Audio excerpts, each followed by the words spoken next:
Welcome to movie explained in Hindi. इस video में हम एक्सप्लेन करने वाले हैं 2022 में रिलीज हुई सबसे खास वेब सीरीज सैंडमैन का 8th एपिसोड। तो चलिए वीडियो को शुरू करते हैं, लेकिन वीडियो शुरू करने से पहले चैनल को सब्सक्राइब कर दीजिए और नोटिफिकेशन बेल भी दबा दीजिए, जिससे कि आपको ऐसी मजेदार वीडियोस की नोटिफिकेशन सबसे पहले मिले। और इस वेब सीरीज के बाकी एपिसोड्स का लिंक आपको डिस्क्रिप्शन बॉक्स में मिल जाएगा। एपिसोड की शुरुआत में रोज मॉर्फियस से पूछती है कि वो कहाँ है। मॉर्फियस बताता है कि तुम अभी सपनों की दुनिया में हो और तुम एक एनुएलेट हो और इसकी वजह से तुम किसी के भी सपने में आ जा सकती हो। यहाँ तक कि तुम्हारी शक्तियों की वजह से तुम सपनों की दुनिया में आ गई हो और इसी तरह तुम्हें अपने भाई जेड को ढूंढना होगा। मॉर्फियस रोज से कहता है असल दुनिया में रोज की मदद करने के लिए मैथ्यू उसका साथ देगा और रोज के अगले सपने में मॉर्फियस जेड को ढूंढने से उसकी मदद करेगा, जिसे बुरे सपने गॉल्ट ने अपने कब्जे में किया हुआ है। दूसरी तरफ गॉल्ट जेड की मां बनकर उसे सपना दिखाती है। गॉल्ट जेड को एक सुपर हीरो सैंडमैन की तरह लोगों को बचाने के सपने दिखाती है। इधर जैसे ही रोज की आंखें खुलती हैं, वो कमरे के ठीक सामने मैथ्यू को देखती है, जो उस पर नजर रख रहा था। कुछ देर बाद रोज अपनी परनानी को कॉल करके बताती है कि ऑफिसर से मिलने के बाद मुझे जेड के बारे में कुछ पता नहीं चला, लेकिन ऑफिसर ने मुझे इतना बताया है कि जिन लोगों ने जेड को अडॉप्ट किया है वो लोग पापा के दोस्त थे। इस बीच कॉरिंथियन यूनिटी को इंटरव्यू लेने के लिए इंग्लैंड गया था, जिससे कि उसे रोज के बारे में पता चल सके। इधर रोज अपने भाई की मिसिंग पोस्टर्स बनवाकर अपने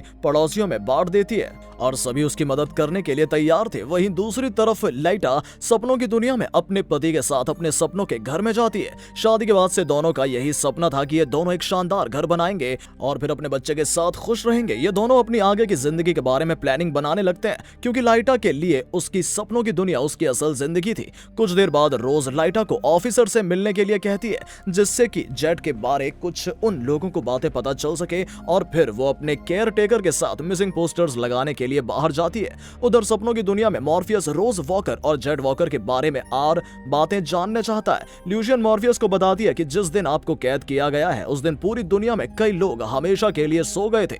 यूनिटी नाम की औरत भी उस बीमारी की वजह से सो गई थी, लेकिन उस बीमारी का शिकार होने के बाद सिर्फ एक इंसान जिंदा बच पाया है और वो यूनिटी है। यूनिटी भी ठीक उसी दिन जिंदा हुई थी जिस दिन आप अपने साम्राज्य में वापस आए थे और रिश्ते में यूनिटी रोज की परनानी लगती है। मॉर्फियस बताता है इतने सालों से कैद रहने की वजह से ये सपनों का भंवर बना है और ये कहकर मॉर्फियस वहां से चला जाता है। दूसरी तरफ रोज अपने पिता के दोस्तों के बारे में सोच रही थी।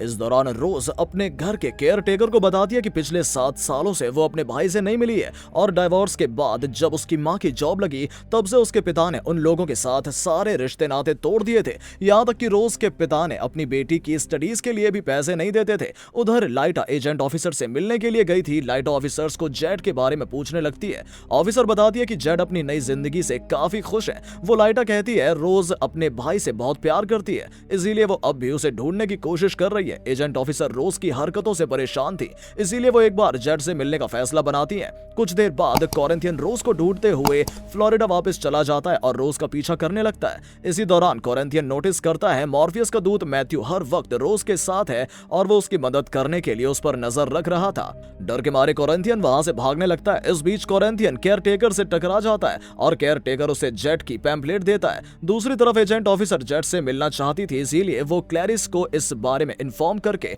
उनके घर पर जाती है। ऑफिसर के आने से पहले जेड को ब्रैनबी ने काफी टॉर्चर किया था। ब्रैनबी हमेशा जेड को अंधेरे में घर में बंद करके रखता है। ब्रैनबी जेड को बिल्कुल भी पसंद नहीं करता था और उसे सिर्फ सरकार के पैसों से मतलब था। बारनबी जेड को धमकी देकर कहता है कि ऑफिसर के सामने किसी भी गलत बात मत करना, वरना मैं तुम्हें जान से मार दूंगा। जेड डर के मारे शांति से बैठ जाता है। जैसे ही ऑफिसर उससे मिलने के लिए आती है, वो जेड को देखकर खुश हो जाती है, लेकिन जेड चालाकी से ऑफिसर के बैग में मदद के लिए एक नोट डाल देता है। कुछ देर बाद एजेंट अपने ऑफिस चली जाती है। अब जैसे ही ऑफिसर अपना बैग चेक करती है, उसके अंदर कुछ भी नहीं था, क्योंकि बारनबे ने पहले ही वो कागज छिपा दिया था और इस बात के लिए बारनबे जेड को बहुत टॉर्चर करता है। ठीक तभी कॉरिंथियन ऑफिसर से मिलने के लिए उनके ऑफिस में जाता है और उनकी आंखें नोचकर वो ऑफिसर को मार देता है। फिर वो जेड की फाइल से उसकी सारी इंफॉर्मेशन कलेक्ट कर लेता है। अब रात के समय रोज एक एक करके अपने दोस्त और पड़ोसियों के साथ उनके सपनों में ट्रैवल करके अपने भाई को ढूंढने की कोशिश करती है। इस बीच सपने में वो मॉर्फियस से मिलती है, जो रोज की मदद करने के लिए यहाँ आया था। दोनों रोज के पुराने घर के ठीक सामने जाते हैं। उन दोनों को यही लग रहा था कि शायद सपने में जेड यहीं आएगा। ठीक तभी जेड दुश्मनों को बचाने के लिए सैंडमैन बनकर अपने पुराने घर के ठीक सामने चला जाता है। वहीं पीछे से गॉल्ट जेड की मां बनकर उसे गाइड करने लगती है। गॉल्ट कहती है मॉर्फियस एक अच्छा इंसान नहीं है, वो बुरा इंसान जो पूरी दुनिया को खत्म कर देगा। जेड सैंडमैन बनकर मॉर्फियस को मारने की कोशिश करता है। ठीक तभी गॉल्ट भी सपने की दुनिया में चली जाती है। मॉर्फियस गॉल्ट का असली चेहरा सबके सामने लाता है और फिर जेड फाइनली अपनी बहन रोज को पहचान जाता है। रोज जेड से पूछने लगती है कि फिलहाल वो कहाँ है और किसके साथ रहता है। जेड बताता है कि वो न्यूलैंड्स में बार्नाबी और क्लैरिसी नाम की औरत के साथ रहता है और तभी यह सपना खत्म हो जाता है। मॉर्फियस गॉल्ट को अपने साथ सपनों की दुनिया में वापस ले जाता है। रोज और जेड भी सपनों की दुनिया में वापस आ जाते हैं। जेड रोज का नाम लेकर चिल्लाने लगता है और बार्नाबी जेड को मारने के लिए अपनी बेल्ट उतारता है। ठीक तभी बार्नाबे के घर की डोरबेल बजने लगती है। वहीं दूसरी तरफ लाइटा अपने पति के साथ सपनों की दुनिया में थी। लाइटा का पति उसे सपनों की दुनिया में रोकने लगता है क्योंकि वो अपने पत्नी के साथ नई जिंदगी की शुरुआत करना चाहता था। लाइटा कहती है कि कुछ देर बाद वो फिर से सपनों की दुनिया में वापस चली जाएगी, लेकिन तभी वो नोटिस करती है उसका पेट बढ़ने लगा है और वो प्रेग्नेंट है। इस बात से लाइटा और उसका पति सपने की दुनिया में बहुत खुश थे। इधर रोज अपने भाई को एड्रेस ट्रैक करके उसका पता लगाती है। वहीं दूसरी तरफ कोरिंथियन जेड के घर पर जाता है। कोरिंथियन क्लैरिसी को बार्नाबे को जान से मार देता है और फिर वो जेड से कहता है कि उसे रोज ने भेजा है। जेड काफी खुश हो जाता है और वो कोरिंथियन के साथ जाने लगता है। दूसरी तरफ गॉल्ट मॉर्फियस को बताती है कि जेड पर टॉर्चर किया जाता है, इसीलिए वो जेड के सपनों में आकर उसे खुशियां देने की कोशिश करती थी।